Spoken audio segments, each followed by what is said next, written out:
Buenas tardes. Hola, ¿se me escucha? Sí, profesor, lo escuchamos. Ah, buenísimo. Hice malabares para llegar, por eso les puse 4:10 y no a las 4. Dos. En un ratito va a entrar, les aviso para quienes no lo pudieron leer, el profesor Mauro de Toma, que está invitado, que es profesor de ustedes también. Lo tenemos en sociopolítica. Claro. Así que eh, les abrí un poquito antes para que vayan entrando y ya va a ir entrando él también. Hola, profe, ¿cómo está? Hola, ¿cómo estás, Gabriela? Buenas tardes, profe. Buenas tardes.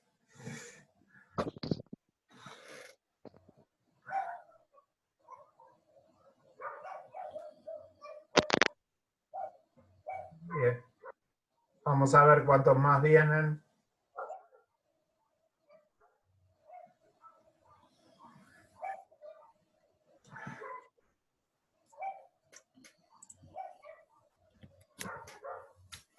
Y entonces cuando van llegando, mientras se une el profe Mauro de Toma, como les decía, para los que recién llegan y no lo pudieron leer, está invitado. Ahora les vamos a decir, bueno, les voy a decir yo por qué lo invité.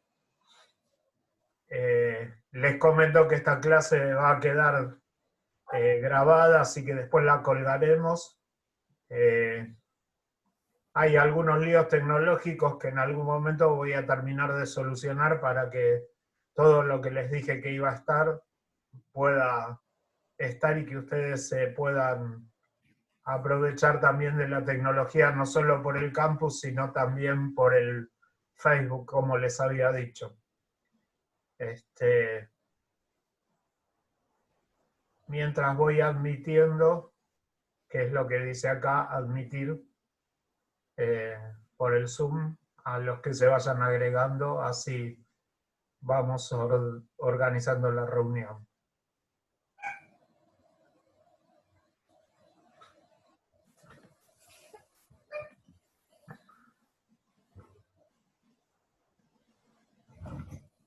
Tengo que esperar.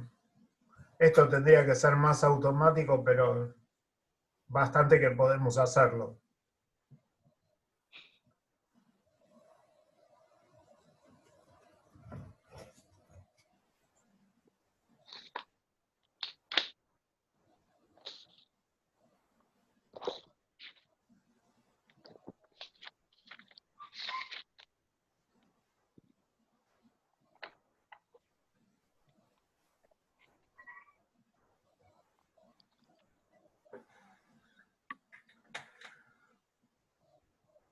Bueno, les voy contando algo mientras viene el profesor y mientras van llegando los demás o las demás que se vayan integrando. Primero, le pedí al profesor Mauro de Toma si puede venir para hablar de una cuestión histórica que da marco a lo que tenemos que seguir trabajando, que es qué pasó con la educación en la Edad Media. Y entonces hay alguna cuestión que no está del todo desarrollada en el libro que estamos viendo y que me parecía oportuno poder verla, que es el paso del sistema esclavista de producción al sistema feudal de producción. Le pedí a él que pudiera hablar un rato de eso y ustedes están autorizados a molestarlo con preguntas de todo tipo. O sea que vayan preguntando, vayan pensando, me pueden molestar a mí también. Por supuesto que lo de molestar es una ironía, ¿no? Pero digo, es un chiste para tener en cuenta. En realidad, cuantas más preguntas hagan, más dinámica se hace la clase. Esto ya lo estuvimos hablando. Eso es para la primera parte. Y en la segunda parte, o sea, en el final, cuando se nos corte el Zoom y volvamos a entrar, porque, bueno, el Zoom se corta a los ¿Solamente a 45. mí se me corta o qué? Porque no puedo ver a la profe. Se te debe estar cortando a vos, ¿eh? A ver, ¿a los demás me escuchan bien? Perfecto. Yo sí, profe, lo escucho Sí, bien. sí, profe. Juan, debe estar mal la conexión. Sí, profe, perfecto. Ah, gracias. Fíjate, Juan, a ver qué pasa. Igual va a quedar grabada la clase, si no lo escuchás todo, va a quedar grabado. En la segunda parte, o sea, cuando cerremos esta primera parte y se corte, volvemos a entrar y quisiera hacer unos acuerdos con ustedes respecto a la semana que viene y a la siguiente, para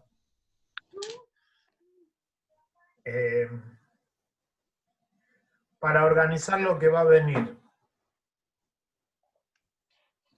Para organizar lo que va a venir y ver qué opinan ustedes respecto a lo que puedan ir haciendo, ¿sí? Ahí le avisé a Mauro que trate de venir. Ahí viene. Profe, Sí, ¿ya armó Hola, el profe. Facebook o todavía no? ¿quién habla? Gabriela. Ah, hola Gabriela. Decime. No, quería saber si ya armó el Facebook o ya lo Esa va a es armar. una de las cuestiones técnicas. Lo termino de armar mañana.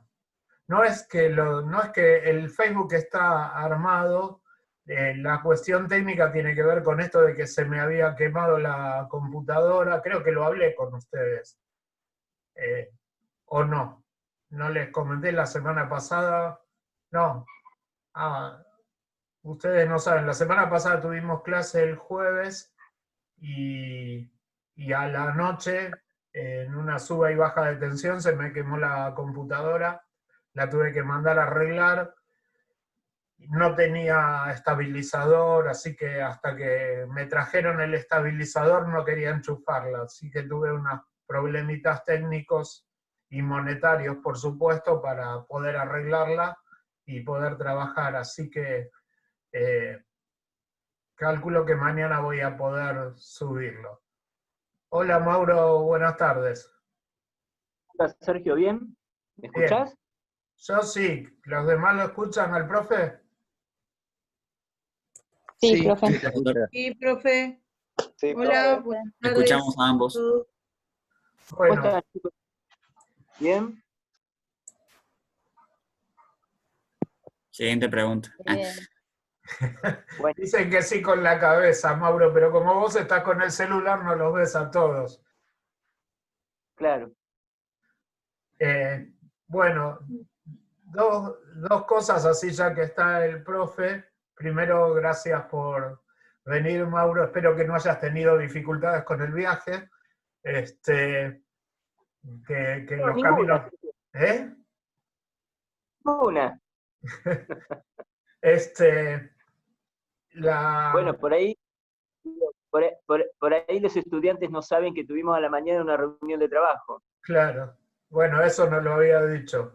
En realidad las reuniones que tenemos entre el profe de Historia, Mauro de Toma, y el profe de Ciencias de la Educación, Sergio Kipperstein, son la de tratar de hallar puntos de encuentro entre pedagogía e historia y enseñanza de ambas cosas.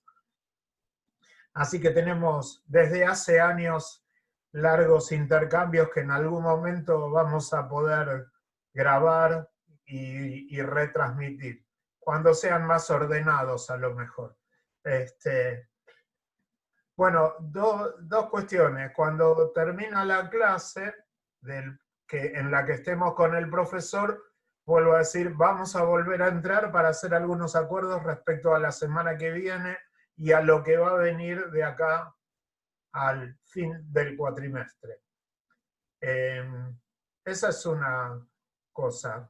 Y entonces, como para dar inicio ahora, me pareció que la causa principal que da en el libro Educación y lucha de clases Aníbal Ponce acerca de el pasaje del sistema de producción de la organización esclavista al sistema de producción feudal y las consecuentes organizaciones de la sociedad y la estructura de la sociedad, me pareció que era poco claro e insuficiente.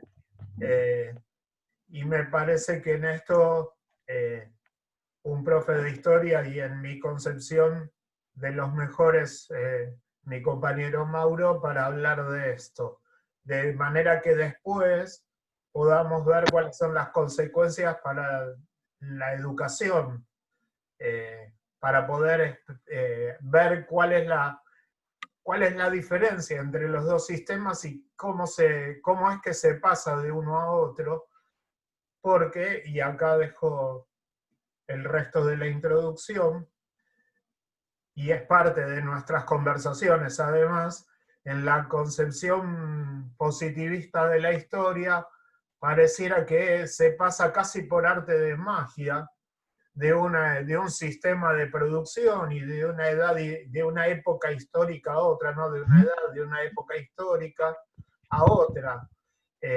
Sí, pasamos de la antigüedad al esclavismo, del esclavismo, y entonces pareciera que son etapas que de un día para el otro, ¡pum!, ya estamos en uno nuevo. Hoy, por algún decreto, cambiamos el sistema de producción y pasamos al otro de golpe, como si no hubiera procesos históricos y sociales. Y lo que estamos tratando de ver acá es de diferentes maneras y sintético, porque ustedes tienen el resto de la carrera para profundizarlo, pero para poder ver cómo se pasa de sistemas educativos y de procesos educativos en algún momento a otro, que tampoco es por saltos así repentinos, hace falta poder pensar los procesos históricos y conocer algo, por lo menos, de los procesos históricos para poder hablar de los educativos. Así que, hecha la introducción, el título de hoy es pasaje del sistema de producción esclavista al sistema de producción feudal y las consecuencias para las organizaciones sociales de uno y otro. Y si nos alcanza el tiempo, Mauro, aclaré a todos que aquí todos estamos para molestarte con preguntas. Bien, Bueno, te dejo la palabra. Estamos grabando, esto va a ser colgado en el campus, se lo voy a pasar a Mauro, por supuesto. Así que bueno, sigamos adelante. Todo tuyo ahora. dale. Bueno, ¿qué tal? Buenas tardes. Antes que nada, bueno, te agradezco, Sergio, el espacio que me estás brindando. Les aclaro a los estudiantes que, bueno, Sergio fue profesor mío, ya una buena cantidad de años, no sé cuántos, y que de un tiempo a esta parte hemos venido charlando cuestiones, ¿no? Primero, en una relación un tanto asimétrica, porque Sergio no dejaba de ser mi profesor, en algún punto lo había sido y estaba esta cuestión un tanto, insisto, asimétrica, que él se encargó de horizontalizar. Digamos, esto es una virtud de Sergio, de horizontalizar las cuestiones, ¿no? Y centrarlas en argumentos, en conceptos, en categorías, y que eso, en lo particular, más allá de la amistad que me une, me permite estar siempre aprendiendo de este muchacho, en todo momento, la verdad, y a veces hasta incluso me sorprende, realmente. Bueno, y nada, cuando me pidió hoy, mientras charlábamos un rato a la mañana, esta cuestión, él esbozó inmediatamente, bueno, a partir de la lectura de Ponce, ¿no? Que yo no la hice, me la debo, digamos, y Sergio insiste en que es una cuestión infaltable y entiendo que es así. Pero bueno, las lecturas son lecturas y llevan su tiempo y acomodaciones y esas cuestiones. Entonces Sergio ahí me decía, bueno, el concepto de estructura y superestructura que planteaba Ponce, que bueno, Ponce lo resolvía, por lo que acabo de escuchar también, en un par de párrafos, y que de alguna manera este cambio o transición ameritaba un desarrollo un poco más profundo, ¿no?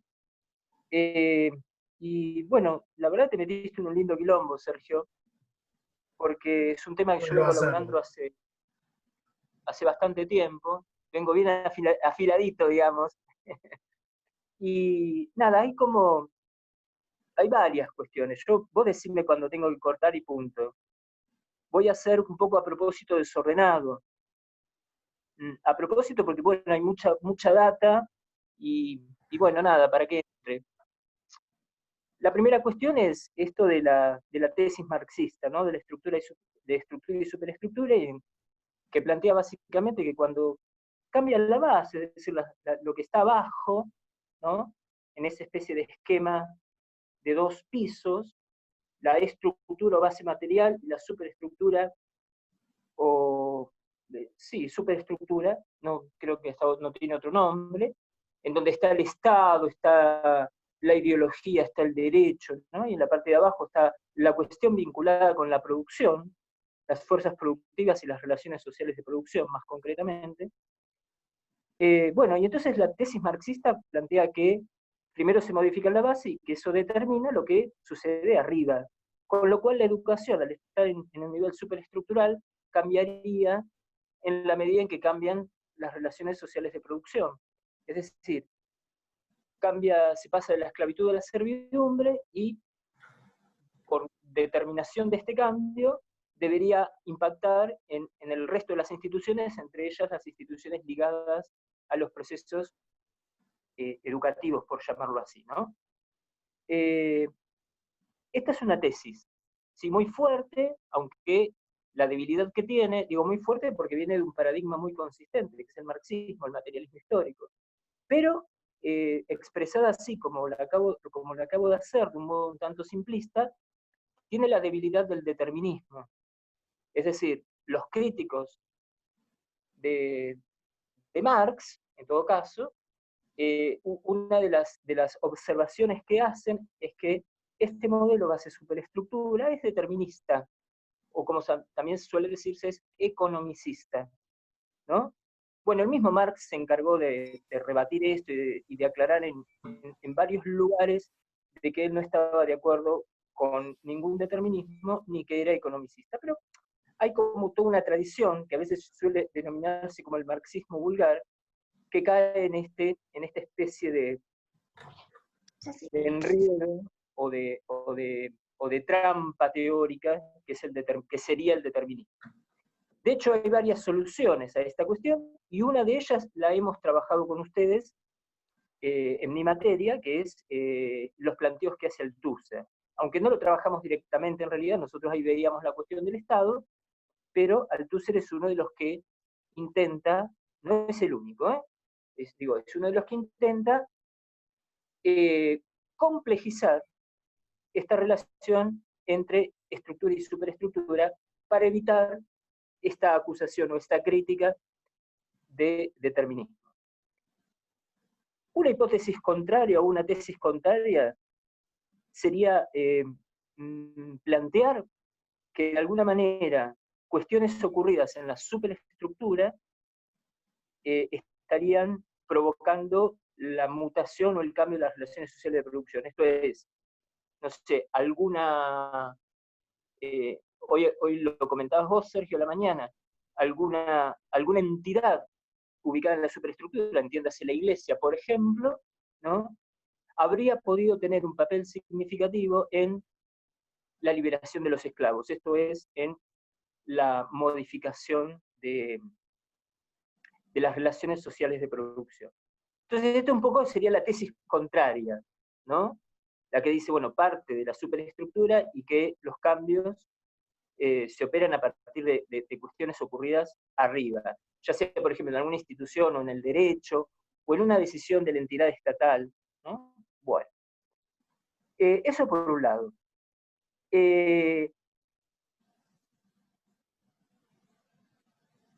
Hay varias cuestiones en este asunto. Una de ellas es tratar de explicar, más allá de este modelo, ¿no?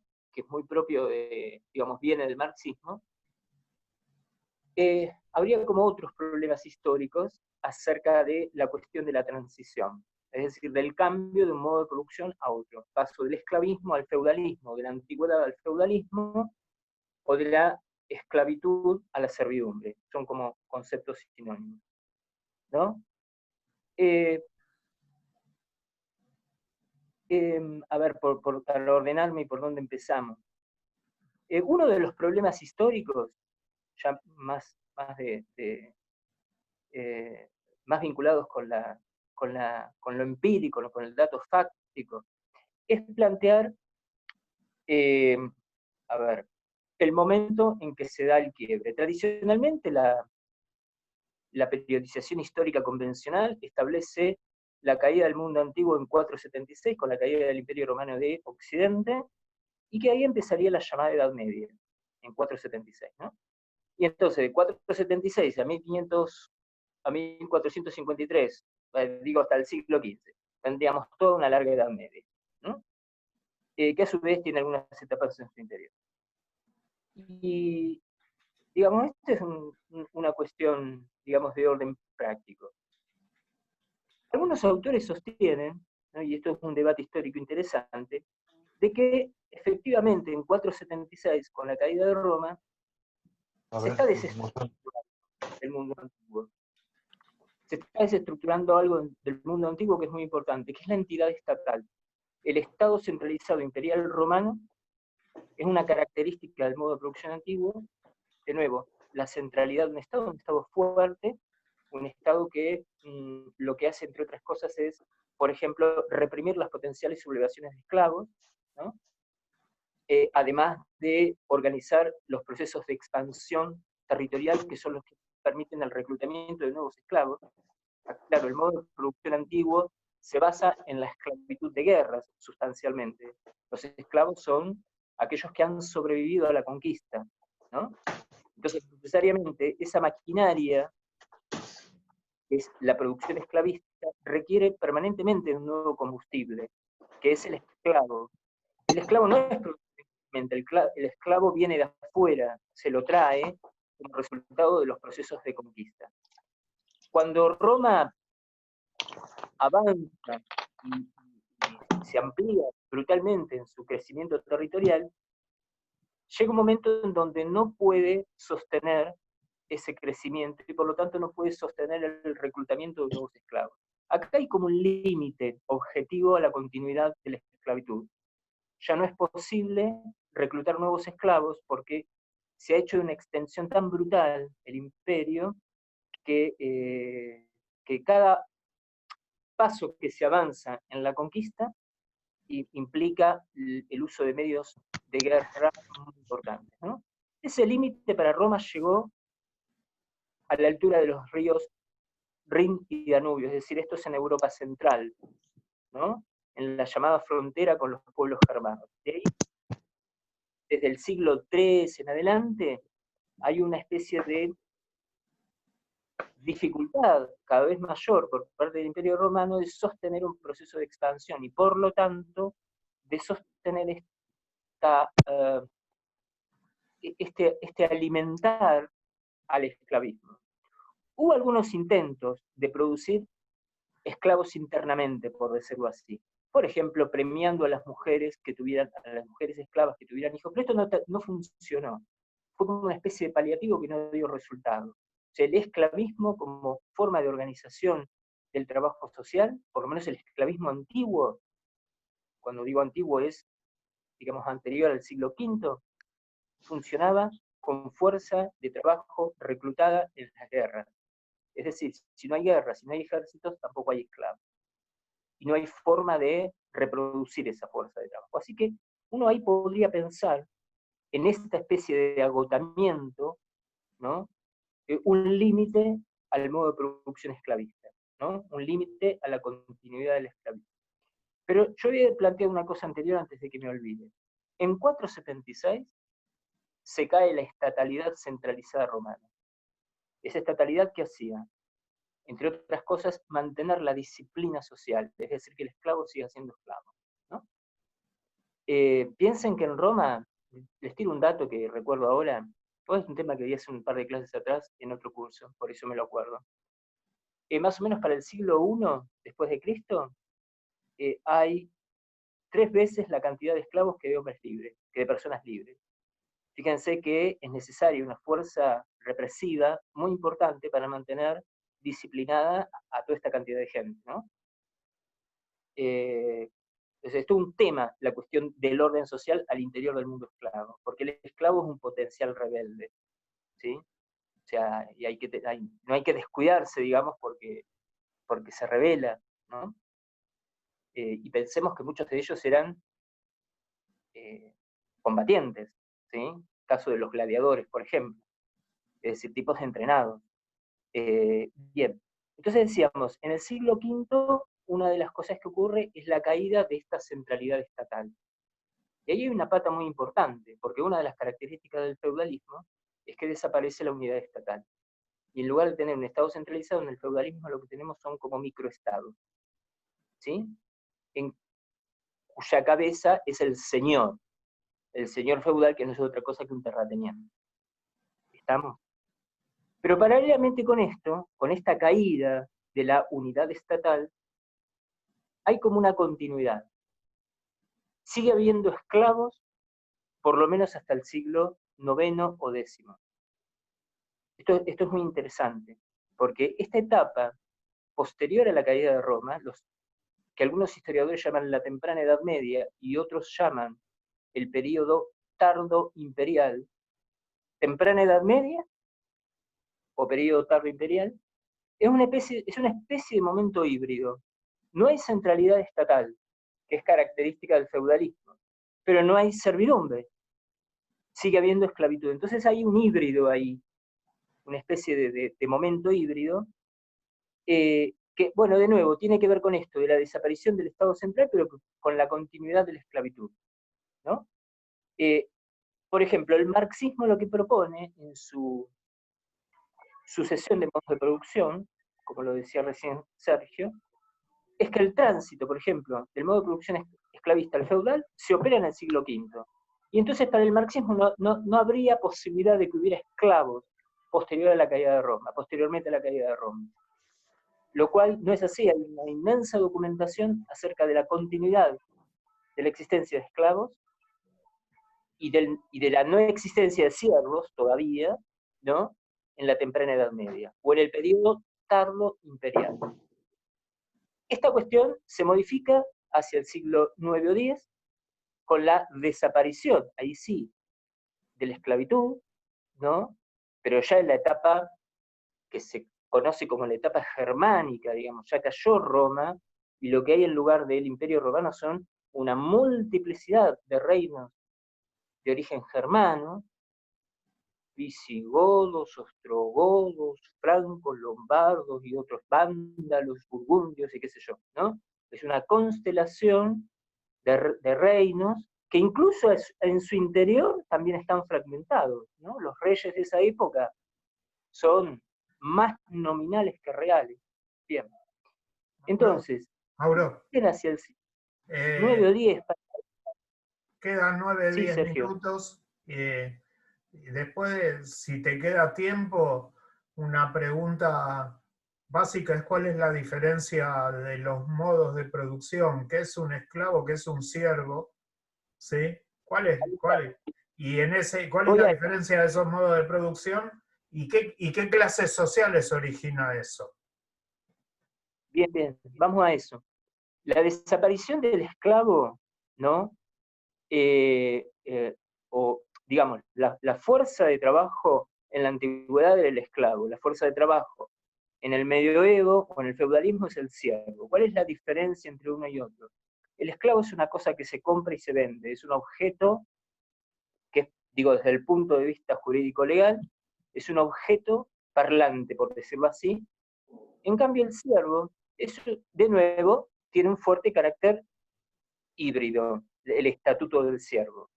Que no Es como una especie tiene, de entre... que no tiene poder en nada, pierde todo derecho como persona, no tiene es una poder cosa, para nada. para tener derecho hay que ser sujeto, y el esclavo es objeto. Lo que pasa es que es un objeto raro. Aristóteles decía que los esclavos son instrumentos parlantes. Y decía, por ejemplo, respecto de una vaca, que era un instrumento, le llamaba semivocal, y a un martillo le llamaba un instrumento mudo, pero no dejaban de formar parte, los esclavos, de la categoría de los instrumentos u objetos necesarios para trabajar. Solo que estos objetos son un poco raros, porque hablan, y son bastante parecidos a nosotros, lo cual es un poco problemático al momento de definir el estatuto de lo que es una persona, ¿sí?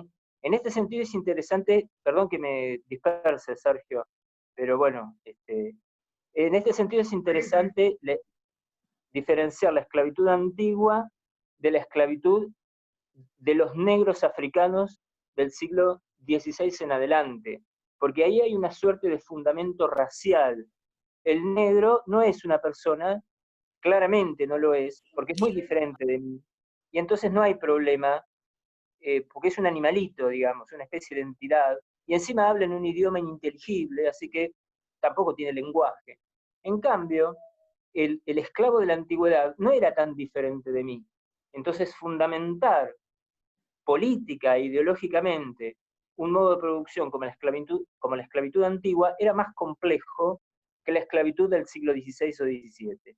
Esto lo planteó un muchacho llamado Baudelaire acerca de las formas de la legitimación de la explotación. Pero vuelvo un poco a lo que vos me habías dicho, Sergio, y para que, viendo la cuestión del límite de tiempo también. Si no, igual volvemos a entrar cualquier cosa. La diferencia entre el esclavo y el siervo. El esclavo está claro cuál es su estatuto. Es una cosa que se compra y se vende y su propietario la puede usar para cualquier cosa. Por lo tanto, no tiene ningún derecho. Las cosas no tienen derecho, ¿no? A nada. De hecho, son cosas. Por oposición al esclavo, uno puede tener al asalariado moderno, sujeto, portador de derechos y libre, formalmente libre. Y realmente también es libre. Es decir, no es que es una mera formalidad de la libertad. ¿Sí? Entonces, el siervo está en una especie de estatuto de semilibertad. Como para ponerlo acá, sería una especie de semilibre. ¿En qué sentido es semilibre? En un sentido positivo no es una cosa. De hecho, los siervos no se compran ni se venden. A lo sumo, la servidumbre más brutal era la que se llamaba servidumbre de la gleba, pero que era el siervo atado a la tierra. Pero, de nuevo, estaba atado a la tierra, pero no era una cosa. ¿Sí? Pero por el otro, digamos, como una especie de cuestión negativa, si digamos su estatuto de persona en principio lo diferencia del esclavo, su condición de sujeción al Señor lo acerca al esclavo en todo caso. Porque el tipo no puede, por ejemplo, organizar su vida libremente, está determinado. De diversas maneras, ¿no? Se las llama a estas formas de sujeción personal. O sea, el siervo, que no es estrictamente libre, pero tampoco es un esclavo, está sujeto por lazos de dependencia personal a su señor. Esto es interesante porque es una relación personal con el tipo, con el señor, que en definitiva es un terrateniente. ¿sí? O sea, se puede decir que a diferencia del esclavo, el siervo está sujeto al sujeto, pero no. Claro, y esa sujeción al Señor tampoco es una sujeción en donde el Señor puede hacer lo que se le canta. En algún punto hay un límite, y ese límite es lo consuetudinario, la costumbre, que es muy fuerte, ¿no? El Señor no puede arbitrariamente hacer lo que se le canta. Obviamente es una relación asimétrica, sin lugar a dudas, pero en términos de lo que el Señor puede y no puede, no es lo mismo que un amo con la cosa que posee, ¿sí? Y uno de los límites, hasta donde yo sé, en la relación siervo-señor, es lo consuetudinario, que tiene un peso muy importante, ¿no? Y entonces, bueno, de nuevo, y cierro con esto, Sergio, así no ocupo más espacio. Si la esclavitud es un modo de producción en donde hay una centralidad estatal, una unidad estatal muy fuerte, que se corresponde con una relación social de producción esclavista, en el medioevo lo que tenemos es disgregación estatal, fragmentación del Estado, en correspondencia con la organización del trabajo bajo la forma servil. Y en el capitalismo lo que tendríamos es una recentralidad del Estado, pero bajo la forma del Estado-nación, con fuerza de trabajo libre, formalmente libre, que es el asalariado, ¿no? Lo interesante del feudalismo es precisamente esta disgregación de lo estatal, ¿no? Como que primero se da la disgregación de lo estatal y luego la aparición de la relación social de producción, que es la relación servil, es decir, la del siervo sujeto, atado a lazos de dependencia personal respecto de su señor. Bien. Yo pongo en